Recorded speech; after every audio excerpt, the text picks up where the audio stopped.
A worker walks intentionally in front of a running jet engine.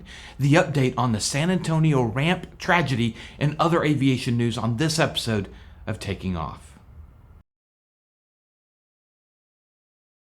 Hi, I'm Dan Milliken, and we have some follow-up tragic news out of San Antonio. Before we get into it, it deals with a sensitive subject, and if you or someone you know is struggling with depression, call 988 from your phone to talk to a counselor, get help.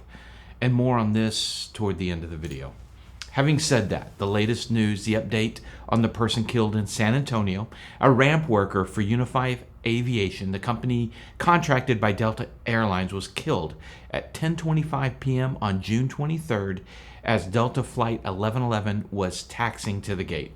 The airplane was an Airbus A319, similar in size to the Boeing 737. Unconfirmed reports state that it was the left or number one engine that was still on, which is standard practice. The airliners need an engine to provide power to get to the gate.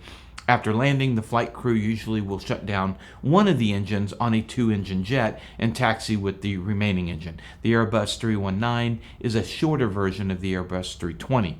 It seats approximately 120 to 150 people, depending on the layout the airline uses. Most of the 319s use the CFM56 engine that provides 22,000 to 27,000 pounds of thrust. More on that in a minute. The Delta flight was traveling from Los Angeles to San Antonio, landed at 10:39 p.m. It taxied to the gate where the tragedy happened. The person that was sucked into the engine was a worker for the contractor that handles all the flights on the ground for Delta. All this sounds similar to what happened 6 months ago. Back on New Year's Eve, Courtney Edwards, a ramp worker in Montgomery, Alabama, was sucked into an American Airlines Embraer 175, also the left or number one engine. In that case, the airplane had an in-op auxiliary power unit and was running both engines. The ground crew had been briefed on the situation, which really isn't that uncommon. The FAA allows an airliner to operate without a working APU for a set number of days, depending on the airplane and the situation. It's a lot more technical than that, but just as a generalization. The ground crew had two safety meetings in the preceding 10 minutes before the Embraer arrived at the gate, according to the NTSB. The ground crew workers set cones on the left side of the airplane and then walked directly inside the safety zone in front of the left engine and was sucked in and killed instantly. The engines are extremely powerful, and even at idle, like in this case, objects can be sucked into them. Recently, OSHA leveled a fine of just over $15,000 to the ground operator Piedmont. And we covered that story in a recent video you can watch by clicking that little banner. But what makes this recent situation in San Antonio different is what is now being reported, that the worker intentionally walked into the engine.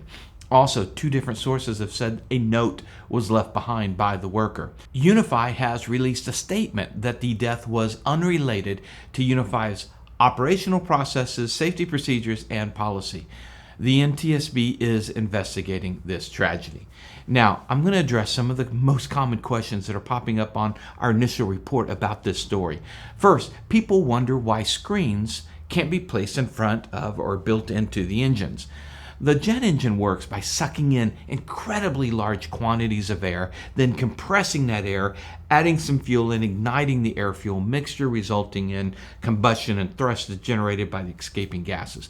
The engines are extremely powerful. The FAA requires the airliners to be able to lose an engine on takeoff and still be able to climb.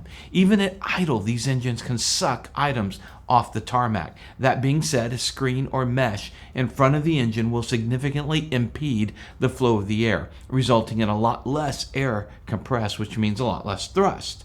Studies have been done, and not just for workers walking in front of the engines, but for birds. And a method for screening out objects and debris without causing the engine to not work as good just hasn't been found. In addition to the lack of thrust, the engine would also use a lot more fuel, which adds a lot more weight and cost to the plane, just making it just doesn't work.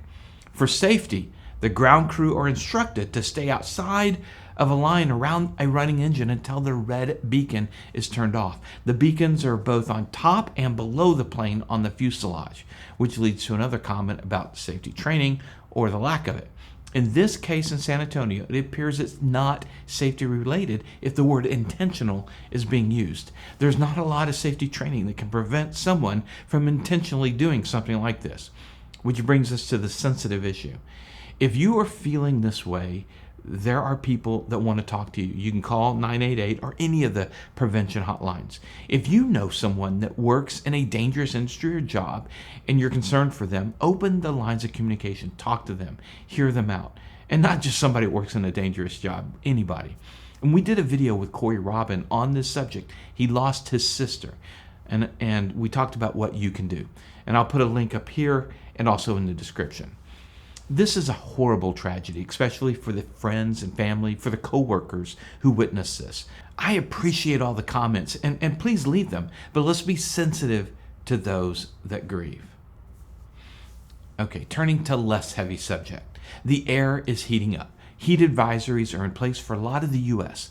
If you're flying, remember your density altitude and add to your plane's performance numbers. Longer takeoff rolls, less weight, all that stuff. And if you're not flying, just keep hydrated, keep cool during this heat wave. Also, EAA AirVenture is right around the corner. If you're flying in, make sure you read and study the NOTAM. It's big. And if you are attending, be sure to say hi to Christy and I. We'll be shooting on location in the hangars at the Flying Eyes booth right by the base of the tower. Also, we'll be doing a meet and greet with a bunch of other YouTubers that include like Steve-O, Juan from Blanco Lirio, and many others on Monday, July 24th at 2:30 p.m. at Forum Stage 9. Come say hi. And I'd like to thank our sponsors like Flying Eyes and also ColtonTakingOff.com residential mortgages. If you can support our sponsors, it really does support us. All our sponsors are run by people in the aviation community, and on top of that, they're really good people. So check them out. Thanks for watching, and remember, superior judgment trumps superior skills. Here's our report on the Courtney Edwards case from 6 months ago.